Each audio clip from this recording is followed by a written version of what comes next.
All right, if you're a product leader, you know this feeling all too well. Getting your team, your stakeholders, everyone to really buy into your vision, well, that's the whole game, isn't it? Today, we're going to break down a really powerful framework that's all about helping you deliver a performance that's not just good, but truly convincing. So, has this ever happened to you? You've poured everything into the perfect product strategy. The roadmap is a work of art, and then you present it, and crickets.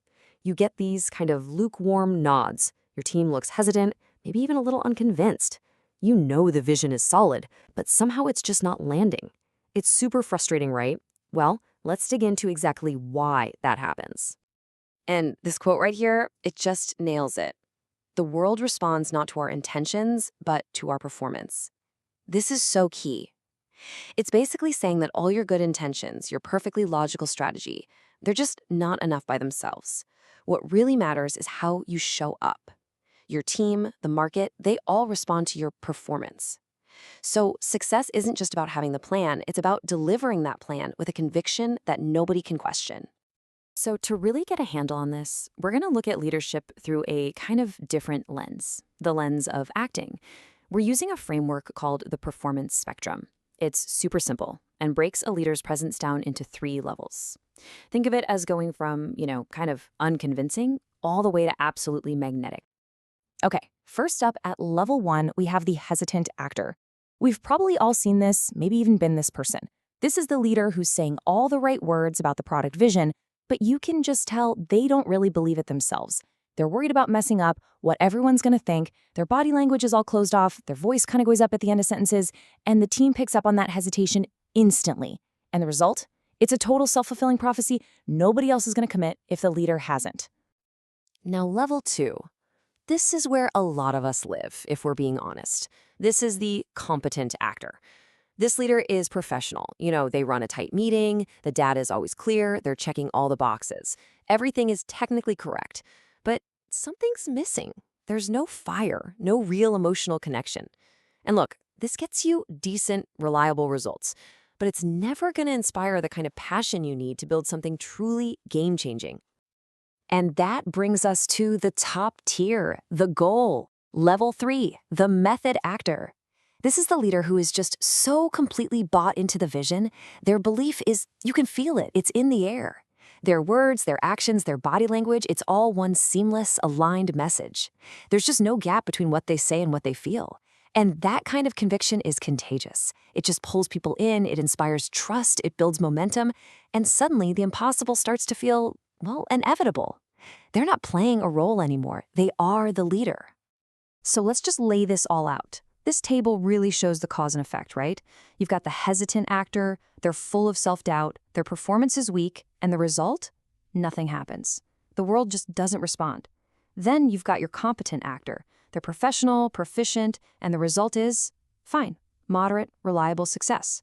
But then you look at the method actor. Their total belief leads to this authentic, aligned performance, and what happens? People trust them. They inspire action. It's just so clear how your internal state directly creates your external results. Okay, so you're probably thinking, great, how do I actually do that? How do I move up the spectrum? And listen, this isn't about being fake. Not at all. It's about being incredibly intentional. So let's dive into the playbook. We've got 5 steps you can take starting right now to level up your performance. Think of this playbook as a little 1-week experiment. Step 1, choose your Oscar-worthy role. You've got to be specific. What does your team need from you right now? Are you the calm crisis manager, the bold visionary? Pick one. Step 2, go full method for 1 week. Commit 100%. For 7 days, you're going to think, walk, and talk like that leader. Step 3, find your motivation, your why. You have to connect this role to something deeper, your purpose, so it feels real. Step 4, ignore the critics. People will react, and your own inner critic will be loud. Tune them out. Stay focused. And finally, step 5, stay in character after a bad scene. We all have bad meetings. It happens. Don't let it throw you. Just take a breath, reset, and get right back into that role. But of course, leadership is never a solo act, right? Your conviction, or your lack of it, sends out ripples to your entire team. So now let's talk about how this whole framework applies to the people you're leading, your cast, if you will. And this is maybe the most important part for any leader to get. Your team is your audience, and they are smart. They are watching you constantly for cues. If you're projecting conviction, guess what? You're building a culture of conviction. But if you project hesitation, yeah, you're going to have a hesitant team. It's that simple. You set the entire tone with your performance. So, how do you lead this cast of yours? Well, first, you've got to step up and be the lead actor. Project that purpose and conviction. Second, cast your people in roles that actually inspire them, that play to their strengths. Third, and this is a big one, give notes on the performance, not on the person. That keeps feedback instructive. Fourth, you have to create a safe stage, an environment where taking risks feels okay. And finally, hold rehearsals for the big stuff, like a product launch. Make sure everyone feels prepped and confident. Okay, we have to talk about something really, really important here. There's a huge difference between conviction and just plain stubbornness. They are not the same thing at all, and it is such an easy trap to fall into. So here's the difference. True conviction, it's actually flexible. It's adaptable. It's driven by a purpose, and it stays open to feedback and new information. Think of a great actor listening to their scene partner. Stubbornness, on the other hand, is rigid. It's all about ego, it shuts down any outside input, and just refuses to change course. And in the world of product, being stubborn is a death sentence. Conviction has to be paired with adaptability. Now, I get it. Some of this might feel a little like fake it till you make it. And maybe at first it does feel like you're acting. But here's the magic. When the role you're playing is truly aligned with the leader you want to be, then over time, with practice, that line between acting and being just disappears. The performance becomes who you really are. The act becomes your reality.